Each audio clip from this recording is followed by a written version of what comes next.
जय जगत गुरु जय भारत। परमपिता परमेश्वर, सारी सृष्टि के रचनहार, कुल मालिक, असंख्य ब्रह्मांडों के स्वामी, जगत गुरु, तीनों लोकों में प्रवेश करके सबका भरण पोषण करने वाले राजाधिराज, आत्माधार, नाथों के नाथ, देवों के देव महादेव, सर्वेश्वर महेश्वर, मृत्युंजय, अजरो अमर, आदि अनादि सनातनी प्रभु, जगत पिता जगदीश्वर, श्री श्री 1008 की उपाधि के वास्तविक अधिकारी, अकाल मूर्त, सौद स्वरूपी राम, वासुदेव, सर्वगतम ब्रह्म, परम पूज्य, प्रथम पूज्य, परम संत, परम पुरुष, परम धनी, परम दयालु, सत्य कबीर, हक्का कबीर, अल्लाहू कबीर, अल्लाहू अकबर, बाखबर, अल्लाह ताला, जगत के तारणहार, जगत के मुक्तिदाता, जगत के जगन्नाथ, हारे के सहारे, हिंदुओं के राम, मुसलमानों के अल्लाह, सिखों के वाहिगुरु, ईसाइयों के मसीह, दया के सागर दयानिधि, करुणा के सागर करुणानिधि, स्वयंभू परिभू, संकट मोचन, कष्ट हरण, मंगल करण, दुख भंजन, अविगत कबीर, निर्विकार निर्विषम परमात्मा, अलय अलैक सतगुरु, आदि अनादि सतगुरु, असली मर्यादा पुरुषोत्तम, असली राम, असली कृष्ण, असली घनश्याम, असली मुरारी, राजाओं के राजा, महाराजाओं के महाराजा, शहंशाहों के शहंशाह, सम्राटों के सम्राट, भगवानों के भगवान, अल्लाहों के अल्लाह, प्रभुओं के प्रभु, मसीहों के मसीह, सच्चे वाहिगुरु, बाबाओं के बाबा, पीरों के पीर, सर्वगुण संपन्न, अनंत कोटि कलाओं के स्वामी, अनंत कोटि ब्रह्मांडों के नायक, योगियों में महायोगी, ध्यानियों में महाध्यानी, सिद्धों में परम सिद्ध, ज्ञानियों में तत्व ज्ञानी, ब्रह्म ज्ञानी, महाज्ञानी, परम ज्ञानी, युवा कबीर, समृत कबीर, असमवात, अमित ओझा, सच्चे रहनुमा, करीम अल्लाह, सुभान अल्लाह, दुनिया के अंतिम पैगंबर, 8 सितंबर 1951 से गांव धनाना, जिला सोनीपत, हरियाणा, भारतवर्ष की पावन भूमि पे प्रकट रियल कल की भगवान संत श्रोमणी सतगुरु रामपाल जी परमेश्वर जी के चरण कमल में अनंत कोटि दंडवत प्रणाम। भाई और बहनों, शंका समाधान के इस एपिसोड नंबर 7 में आप सभी का स्वागत है। नाम उपदेश प्राप्त करने के बाद हाथ में रक्षा सूत्र व गले में लॉकेट डालना जरूरी है या नहीं। पूज्य गुरुदेव सतगुरु रामपाल जी भगवान ने बताया कि मासा घटे ना तिल बदे, विधाता लिखे जो लेख, साचा सतगुरु मेट कर ऊपर मारे मेख। अर्थात सतगुरु के लिखे संस्कार को स्वयं सतगुरु ही कम या ज्यादा कर सकता है। इसके अलावा जीव के संस्कार या प्रारब्ध को ना ही तो हाथ में बांधे जाने वाला रक्षा सूत्र चेंज कर सकता है और ना ही गले में पहने जाने वाला लॉकेट। पूर्ण सतगुरु से उपदेश प्राप्त कर लेने के बाद भगत की रक्षा रक्षा सूत्र या लॉकेट से नहीं बल्कि पूर्णतया मर्यादा निभाने से होती है। यदि भगत अपने गुरुदेव को ही एकमात्र कबीर परमात्मा मानकर मर्यादा में रहता हुआ आजीवन भक्ति करेगा तो गुरुदेव भगवान उसे कर्म का कोई भी कांटा नहीं लगने देता है। नाम दीक्षा के समय दिए जाने वाले लॉकेट में उस पंथ के संचालक की फोटो होती है, जिससे यह पहचान हो जाती है कि यह भगत किस संत का शिष्य है तथा किस पंथ से जुड़ा हुआ है। लॉकेट पहनने का दूसरा मतलब यह भी होता है कि भगत को मर्यादा तोड़ने या कोई भी भक्ति विरुद्ध अनैतिक कर्म करने से पहले ये याद आ जाए कि इस लॉकेट में विराजमान अंतर्यामी गुरुदेव भगवान मुझे पल पल देख रहा है, मेरी हर क्रिया व सोच पर पल पल उनकी नजर है, ताकि वह भगत गलत काम करने से बचा रहे। हाथ में रक्षा सूत्र बंधवाने का तीसरा कारण यह भी है, जैसे एक व्यर्थ की सामाजिक परंपरा रक्षा बंधन आने पर लकीर के फकीर बनकर बहनें अपने भाइयों को रक्षा सूत्र अर्थात राखियां बांधती हैं। परंपरा अनुसार राखी बंधवाने के बाद भाई उस बहन की मुसीबत में रक्षा या मदद करने के लिए बाध्य हो जाता है।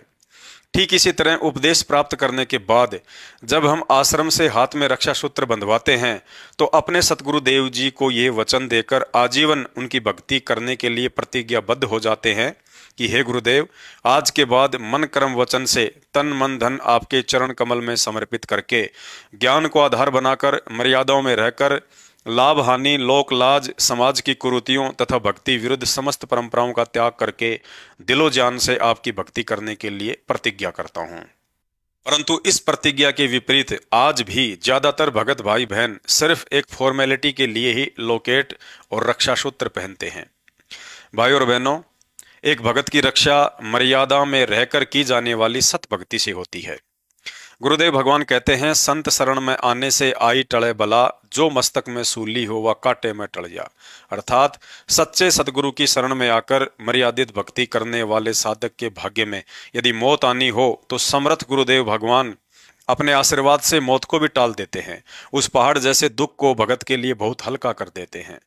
गुरुदेव भगवान कहते हैं, सतगुरु शरणा छोड़कर चाहे लाख वर्ष जपकीन, इंद्री कर्म ना मोक्ष होवे फिर काल के आधीन। अर्थात सतगुरु की मर्यादा तोड़कर आप चाहे कितनी ही भक्ति करें, चाहे हाथ में कितने ही रक्षासूत्र व गले में कितने ही लॉकेट क्यों ना बांध लें, यदि आपके भाग्य में दुख, संकट या परेशानियां लिखी हैं तो वे सुख में परिवर्तित नहीं हो पाएंगी। नाम दीक्षा के उपरांत शुरुआत में रक्षासूत्र और लॉकेट को ऐसे जाने जैसे बच्चे को शांत करने या अपना कोई काम करवाने के लिए टॉफी देकर बहलाया जाता है, ताकि बच्चा उसके लालच में दादा या पिताजी का वो काम कर दे जो काम वो उससे करवाना चाहते हैं। अन्यथा हम सब जानते हैं उस बच्चे का पेट उस टॉफी से नहीं बल्कि भोजन करने से या जी भरकर दूध आदि पीने से ही भरेगा। ठीक इसी तरह मुसीबत के समय भगत की रक्षा रक्षासूत्र या लॉकेट से नहीं बल्कि गुरु वचन में रहकर मर्यादा के साथ भक्ति करते रहने से गुरुदेव भगवान करते हैं। भगत समाज अच्छे से जानता है, सन 2018 में महाराष्ट्र के लातूर जिले से 2 मिनी बसों में लगभग 40 के आसपास भगत भाई बहन व बच्चे सतलोक आश्रम मैनेजमेंट हरियाणा के मनमाने आदेशों को गुरुदेव भगवान का आदेश समझकर मनमुखी होकर हरियाणा के हिसार में पूज्य गुरुदेव सतगुरु रामपाल जी भगवान की कोर्ट की तारीख पर जा रहे थे। लेकिन उस मनमुखी कर्म का परिणाम यह निकला कि सुबह 3 बजे के आसपास राजस्थान के नागौर में उन बसों का एक्सीडेंट हुआ, जिसमें छोटे छोटे बच्चों सहित 13 भक्तों की दर्दनाक अकाल मौत हुई, जिसे उस समय मीडिया ने भी दिखाया। इसके अलावा सैकड़ों भक्तों की अकाल मौत हिसार की तारीखों पर आते जाते समय अन्य तरीकों से भी हो चुकी है। अब आप ही बताइए, क्या उन भक्तों ने अपने हाथों में रक्षासूत्र नहीं बांधा हुआ था या गले में लॉकेट नहीं पहना हुआ था? उनके हाथों में रक्षासूत्र भी थे और गले में लॉकेट भी थे, लेकिन वे मर्यादा में नहीं थे, जिस कारण सब कुछ पहले से पता होने के बावजूद भी अंतर्यामी सतगुरु रामपाल जी भगवान ने उन अमर्यादित नादान भक्तों की कोई रक्षा नहीं की। इसलिए आप रक्षासूत्र बांधें या ना बांधें, लॉकेट पहने या ना पहने, ये आपकी अपनी इच्छा पर निर्भर करता है। गुरुदेव की तरफ से ऐसा कोई नियम या बाध्यता नहीं है, लेकिन समय आने पर रक्षा तो मर्यादा में रहकर की जा रही सतभक्ति से ही होगी। बाकी रक्षासूत्र बांधना या लॉकेट पहनना कोई बुरी बात नहीं है, आप जी चाहें तो पहन भी सकते हैं। शंका, कुछ दिनों के लिए किसी मजबूरीवश या काम धंधे के चलते घर से बाहर जाना पड़ जाए और ज्योति नहीं जला पाते हैं तो क्या इसमें दोष लगता है? पूर्ण परमात्मा सतगुरु रामपाल जी भगवान से उपदेश प्राप्त करने के बाद गुरुदेव भगवान के आदेश अनुसार प्रत्येक भगत भाई बहन को प्रतिदिन घर पर 5 यज्ञ करना अनिवार्य होता है, जिसमें तीसरी यज्ञ हवन यज्ञ है। अर्थात प्रतिदिन दरबार साहिब में गाय या भैंस के घी से खड़ी जोत जलाने से हवन यज्ञ पूरा हो जाता है। यदि उपदेशी भगत या बहन को कुछ दिनों के लिए किसी व्यापार या अन्य कारणवश घर से बाहर जाना पड़ जाए और ज्योति नहीं जला पाते हैं तो ऐसी स्थिति में दोष नहीं लगता है, लेकिन हवन यज्ञ जरूर अधूरा रह जाता है। उसके लिए भगत चाहे तो कुछ उपाय कर सकता है, जैसे यदि परिवार में अन्य सदस्य भी उपदेशी हैं और ज्योत जलाते हैं तो सामूहिक हवन यज्ञ होता रहता है। यदि परिवार में कोई भी सदस्य उपदेशी नहीं है तो भी आप घर के किसी एक सदस्य को ज्योति जलाने के लिए कह सकते हैं, बशर्ते वह सदस्य किसी भी तरह का नशा, मांसाहार व आन उपासना आदि ना करता हो। ऐसा सदस्य स्वच्छता का ध्यान रखते हुए हाथ पैर धोकर या नहाकर दरबार साहिब में ज्योति जला सकता है। यदि परिवार में ऐसा कोई सदस्य नहीं है तो ज्योति ना जला पाने की मजबूरी के लिए गुरुदेव भगवान से क्षमा याचना अवश्य करें। यदि ज्यादा ही समय के लिए घर से बाहर जाना पड़ रहा है तो जाने से पूर्व गुरुदेव भगवान को एक ज्योति हवन यज्ञ का संकल्प अवश्य करके जाएं, ताकि रोजाना हमारा हवन यज्ञ होता रहे। और ज्योति हवन यज्ञ संकल्प का पैसा अपने गुरुदेव को दान कर देना चाहिए। ज्योति हवन यज्ञ संकल्प करने की यह विधि मात्र इस तरह की विशेष परिस्थितियों के लिए है। यदि माता बहनें कभी कभार 2-4 दिन के लिए पीहर चली जाती हैं तो सर्वप्रथम अपनी मर्यादाओं का विशेष ध्यान रखें। यदि पीहर में दीपक जलाने की व्यवस्था हो जाए तो कम से कम सुबह शाम की आरती के समय दीपक अवश्य जलाएं। शंका, घर में एक ही कमरा है, वहीं पर परमात्मा का दरबार लगा है, उस कमरे में पति पत्नी कर्म करने से मर्यादा खंडित होती है या नहीं? गुरुदेव भगवान ने एक सत्संग में बताया, यदि मंदिर में भगवान आ सकता है तो क्या आपके घर पर नहीं आ सकता? जो शुद्धता और स्वच्छता मंदिर में होती है वही शुद्धता यदि आप घर पर रखोगे तो भगवान घर पर भी आएगा।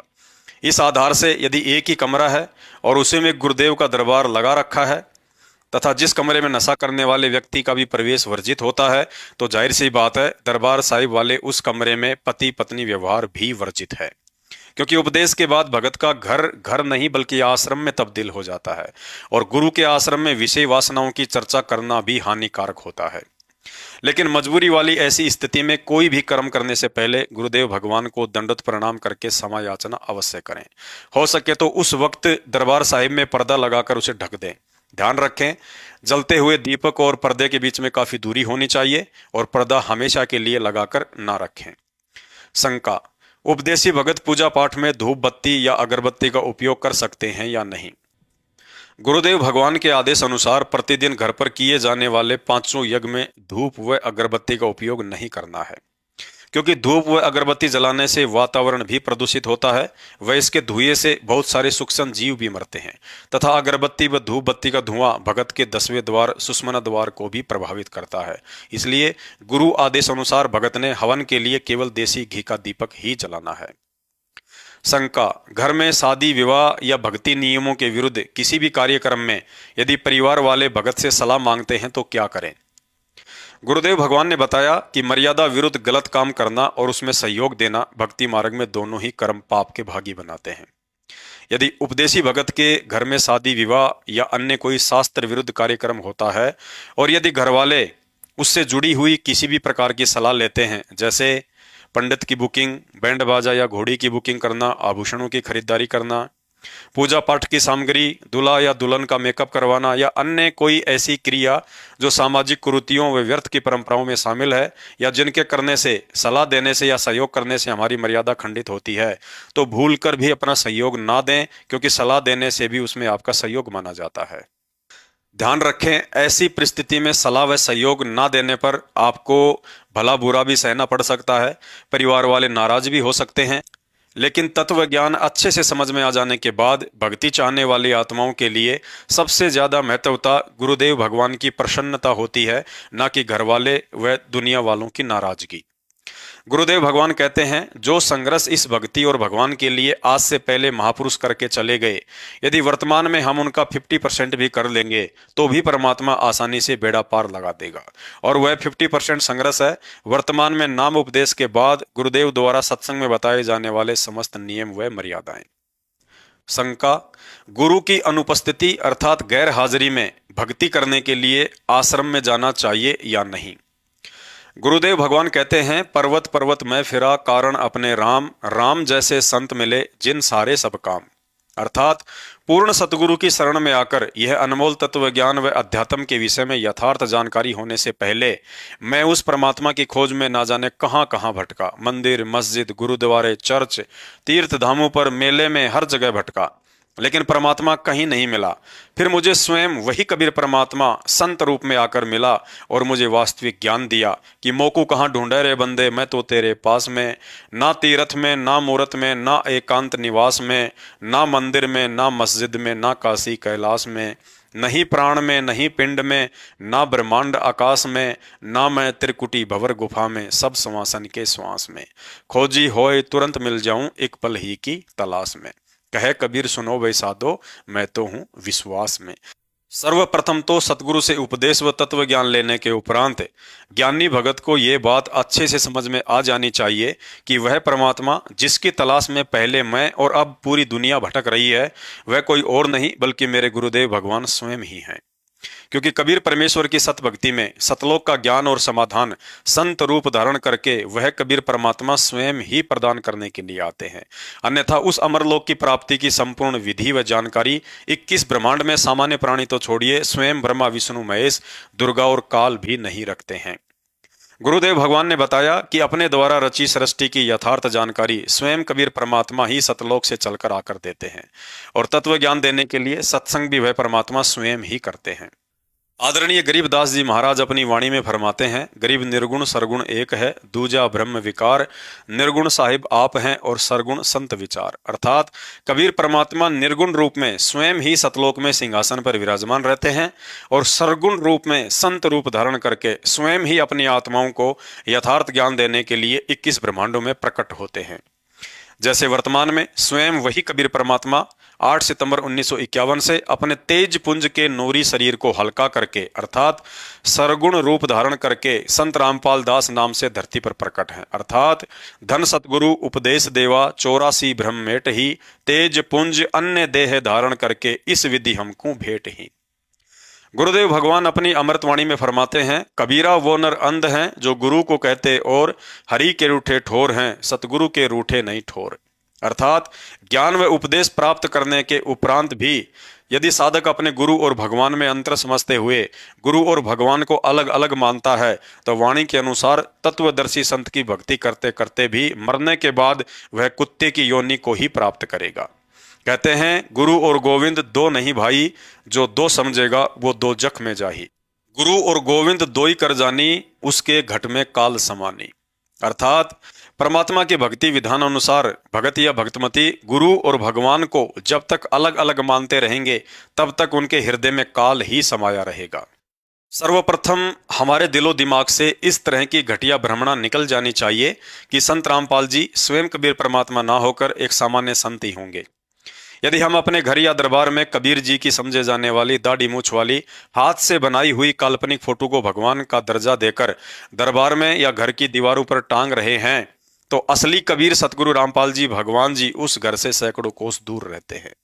तत्व ज्ञान हो जाने पर ना ही हमने उस दाढ़ी मूछ वाली कबीर साहिब जी की समझे जाने वाली काल्पनिक फोटो का जून के महीने में प्रकट दिवस मनाना है, और यदि अज्ञानता में कोई मनाता है तो हमने उस जगह शामिल भी नहीं होना है।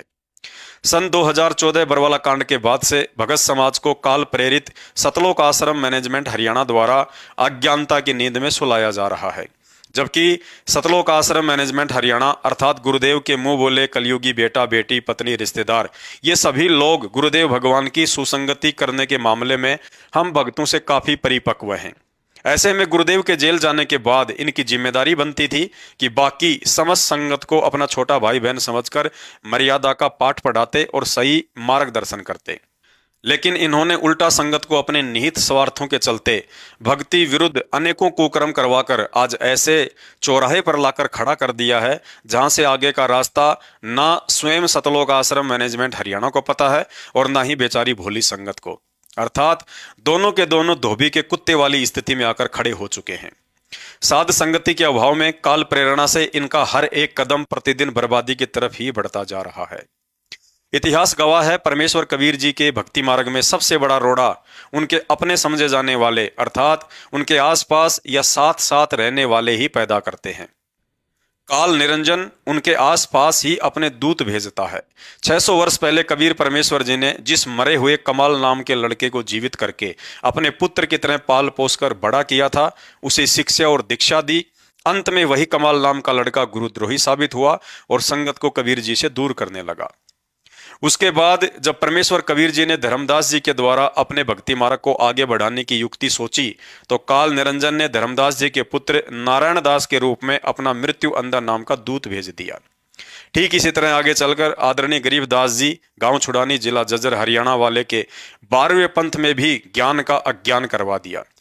आज गरीबदास पंथी परमेश्वर कबीर जी व आदरणीय गरीबदास जी महाराज जी को श्री कृष्ण जी का अवतार मानते हैं, जो कि उनकी स्वयं की पुस्तकों में वर्णित है। पुण्यात्माओं, विचार कीजिए फिर आज वह काल निरंजन कैसे चुप बैठ सकता है, क्योंकि आज तो साक्षात वह कबीर परमात्मा 8 सितंबर 1951 को गांव धनाना जिला सोनीपत हरियाणा में संत रामपाल जी महाराज जी के रूप में प्रकट होकर तथा आदरणीय गरीबदास जी की एक वाणी 12वें पंथ में हम ही चल आवे सब पंथों को मिटाकर एक पंथ चलावें के अनुसार सन 1994 से यथार्थ 13वें कबीर पंथ के संचालक व शास्त्र अनुसार भक्ति प्रदान करके दुनिया को मोक्ष का मार्ग दिखा रहे हैं।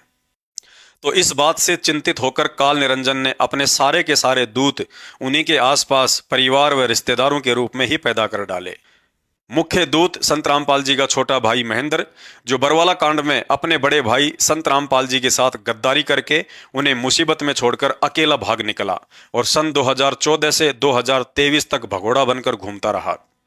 दूसरे नंबर के दूत संत रामपाल जी के चारों बेटा बेटी पत्नी रिश्तेदार तथा गांव-गांव में फर्जी आश्रम के अंदर और कुछ फर्जी आश्रम खोलकर बैठे कोऑर्डिनेटर व नामदान संचालक हैं, जो कि काल एजेंट महेंद्र के आदेश अनुसार गांधी जी के 3 बंदरों की तरह सच को सुनना, देखना और बोलना बिल्कुल भी पसंद नहीं करते हैं। रही बात संगत की, वह तो कुंभकर्ण की भी नानी निकली। बेचारा कुंभकर्ण 6 महीने में एक बार कम से कम नींद से अवश्य जाग जाता था, लेकिन यहां तो सन 2014 बरवाला कांड के बाद से ही संगत बेहोश पड़ी है। आज देश विदेश में लाखों की संख्या में संत रामपाल जी महाराज जी के भगत हैं, लेकिन उनमें से 90% लोग तत्व ज्ञान से कोसों दूर हैं।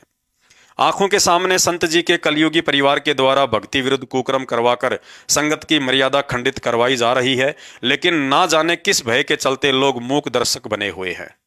संत रामपाल जी महाराज जी का राजनीति से 36 का आंकड़ा है, लेकिन फिर भी संगत को उसी परम संत का आदेश बताकर राजनेताओं को वोट व सपोर्ट करवाया जाता है। संत रामपाल जी महाराज जी ने कभी भी किसी जाति विशेष या समुदाय का समर्थन नहीं किया, लेकिन आज उन्हीं का आदेश बताकर भगत समाज को हरियाणा के जाट आरक्षण में बैठा दिया जाता है। संत रामपाल जी महाराज जी ने कभी भी अपने भक्तों से रक्तदान व देहदान नहीं करवाया, लेकिन आज उन्हीं का आदेश बताकर सतलोक आश्रम मैनेजमेंट ने इसे अपना धंधा बना लिया है। संत रामपाल जी महाराज जी ने 27 वर्षों में एक आश्रम के अलावा कहीं कोई दूसरा आश्रम या नाम दीक्षा केंद्र नहीं खोला, लेकिन सन 2014 में उनके जेल जाते ही उनके कलयुगी परिवार ने संगत के भोलेपन का फायदा उठाकर अपने धार्मिक धंधे के लिए जगह जगह पर 600 से ज्यादा नाम दीक्षा केंद्र व कई आश्रम खोल डाले, जहां आए दिन ज्योति व पाठ के नाम पर भगत समाज के साथ करोड़ों में ठगी की जा रही है। और भी अनेक भक्ति विरुद्ध कुकर्म करवा करवा कर संगत को धीरे धीरे कालबली की गोद में बैठाया जा रहा है, और इसी के परिणाम स्वरूप आए दिन भगत समाज को अकाल मौतों का सामना भी करना पड़ रहा है। सन 2014 बरवाला कांड के बाद से पूज्य गुरुदेव इसार जेल में बैठे हैं। पीछे से उनके मार्ग को उन्हीं के मुंह बोले भाई बंधुओं ने काल प्रेरित होकर व संगत की नादानी और भोलेपन का फायदा उठाकर गुरु आदेश बिना जगह जगह नाम दीक्षा केंद्र व आश्रम खोलकर धर्म को धंधे में बदल दिया है। भोली संगत को भी लगने लगा है कि गुरुजी का असली आशीर्वाद हमें या तो इन नामदान केंद्रों पर मिलेगा या फिर आश्रमों में मिलेगा, लेकिन यह संगत की अज्ञानता है जो ऐसा सोचती है। गुरुदेव भगवान कहते हैं, घट हिम गंगा घट हिम जमुना घट हिम है जगदीश सतगुरु तारेंगे। अर्थात यह अनमोल तत्व ज्ञान लेने के बाद भी यदि आप नाभि में व्याप्त कस्तूरी वाले हिरण की तरह उस महक को प्राप्त करने के लिए इधर उधर भटकते रहेंगे तो समझ लेना अभी तक आप सतगुरु से प्राप्त तत्व ज्ञान को अपने हृदय में नहीं समा पाए हैं। गुरुदेव भगवान कहते हैं, नारी कहावे पीव की रहे और संग सोए, तन सौंपया मन दिया नहीं कभी न सुहागन होए। ऊपरी मन से तो गुरुजी के जयकारे लगाते हुए उन्हें भगवान भगवान कहते हैं और उनका चरणामृत भी पी रहे हैं, दंडोत प्रणाम भी कर रहे हैं, लेकिन मन में फिर भी भगवान उसी दाढ़ी मूछ वाली कबीर जी की समझे जाने वाली काल्पनिक फोटो को ही मान रहे हैं। ऐसी दोगली आत्मा कभी भी सुहागन अर्थात गुरु भगवान के दिल में विशेष जगह नहीं बना सकती। परमात्मा कहते हैं, ज्ञान संपूर्ण हुआ नहीं और हृदय नहीं छिदाए, देखा देखी भक्ति का रंग नहीं ठहराए। यदि सतगुरु के सत्संग रूपी ज्ञान को आधार ना बनाकर देखा देखी भीड़ का हिस्सा बनकर भक्ति मार्ग पर चलोगे तो सफलता नहीं मिल पाएगी। यदि आपको लगता है कि गुरुदेव भगवान आश्रम में या नामदान केंद्रों पर ही मिलेंगे या वहां जाने से और चढ़ावा चढ़ाने से ही प्रसन्न होंगे, तो फिर यह भी मान लेना कि आपके द्वारा अपने घर पर दरबार लगाकर तीनों समय की आरती करना, दंडोत प्रणाम करना, मंत्र करना, ज्योति जलाना सिर्फ एक ढोंग है, पाखंड है। गुरुदेव भगवान ने सत्संग में बताया कि उपदेश लेने के बाद भगत का घर ही मिन्नी आश्रम बन जाता है, जहाँ तीनों समय की भगवान की आरती होती है, भगवान की चर्चा होती है, सत्संग सुनते हैं, भगवान के आगे ज्योति जलाई जाती है। गुरुदेव भगवान कहते हैं, दिल अंदर दीदार दर्शन बाहर अंत ना जाइए, काया माया कहाँ बपूरी तन मन शीश चढ़ाइए। नाम उपदेश के बाद गुरु भगवान भगत के साथ पल पल साईं की तरह साथ रहते हैं, वरना ये काल हमें पल भर भी मर्यादा में ना रहने दे। और ऐसे समर्थ भगवान को यदि हम पत्थरों से बने आश्रमों में ढूंढ रहे हैं तो फिर हमारे और उन जगत वाले ज्ञानहीन लोगों में रत्ती भर भी अंतर नहीं है, जो भगवान को पत्थरों से बने मंदिर और मस्जिदों में ढूंढते रहते हैं। यदि गुरुदेव भगवान साक्षात शरीर रूप में किसी आश्रम में विराजमान हों तो उनके दर्शन करने के लिए हमारा उन आश्रमों में जाना उचित है, और यदि गुरुदेव उस आश्रम में विराजमान नहीं है, जैसे आज 2024 में हिसार जेल में बैठे हैं, तो ऐसी स्थिति में उन आश्रमों में जाना मूर्खता है। गुरुदेव कहते हैं, स्वर्ग सात आसमान पर भटकत है मन मूड, खालिक तो खोया नहीं इसी महल में ढूंढ। अर्थात हे नादान प्राणी, तू क्यों उस घट घट और घर घर में विद्यमान गुरुदेव भगवान को अपने से दूसरी जगह पर ढूंढता हुआ फिर रहा है? जब तुझे गुरु रूप में परमात्मा मिल गया, मोक्ष प्राप्ति की विधि बता दी, फिर तू क्यों कस्तूरी वाले हिरण की तरह दान धर्म के नाम पर मंदिर मस्जिद और आश्रमों में धक्के खाता फिर रहा है? खालिक तो खोया नहीं, इसी महल में ढूंढ, अर्थात वह परमात्मा गुम नहीं हुआ, उसे इसी शरीर में खोज। अर्थात तुझे गुरुदेव भगवान ने जो सतनाम रूपी अनमोल मंत्र दिया है, मर्यादा में रहकर श्वास ऊ श्वास के साथ उसकी साधना कर और उस सौद स्वरूपी गुरुदेव भगवान के दर्शन अपने अंदर ही कर। वो परमात्मा आपसे दूर नहीं है, यदि आपको उस पर विश्वास है तो। वह परमात्मा स्वयं ही कहता है, मोकू कहाँ ढूंढे रे बंदे, मैं तो तेरे पास में, खोजी होए तुरंत मिल जाऊं, एक पल ही की तलाश में। अतः सभी भगत भाई बहनों से प्रार्थना है, थोड़ा ज्ञान को आधार बनाओ, गुरुदेव भगवान की मेहनत और मिशन को सफल बनाओ। ज्ञान को आधार बनाए बिना हमारे में से कोई भी भगत यहाँ से पार नहीं हो पाएगा। आज गुरुदेव भगवान ने हमें कलयुग की बिचली पीढ़ी में मानव शरीर प्रदान किया है, अक्सर ज्ञान देकर शिक्षित किया है। यदि आज भी हम पहले की भांति अंधविश्वास और भावनाओं में बहकर ऐसे ही चलते रहेंगे तो जगत में और हम भक्तों में क्या अंतर रह जाएगा, बल्कि जगत वाले ही हमसे कहीं बेहतर समझे जाएंगे। अतः जब तक गुरुदेव भगवान हिसार जेल से किसी आश्रम में नहीं आ जाते हैं, तब तक अपने घर को ही असली आश्रम व भगवान का दरबार समझें। जो 5 यज्ञ हमें गुरुदेव ने करने के लिए दी हैं, उन 5 यज्ञों को करते रहिए और साथ संगति से जुड़कर ज्ञान आधार बनाकर दृढ़ता और विश्वास के साथ भक्ति मार्ग पर निर्भयता के साथ आगे बढ़ते रहिए। तो शंका समाधान में आज केवल इतना ही। शंका समाधान के और अधिक वीडियो देखने के लिए हमारे Facebook page Pawan Das is live Manav Dharmi Pawan दास को फॉलो करें। वीडियो अच्छा लगे तो शेयर करें। बंदी छोड़ सतगुरु रामपाल जी परमेश्वर जी की जय हो।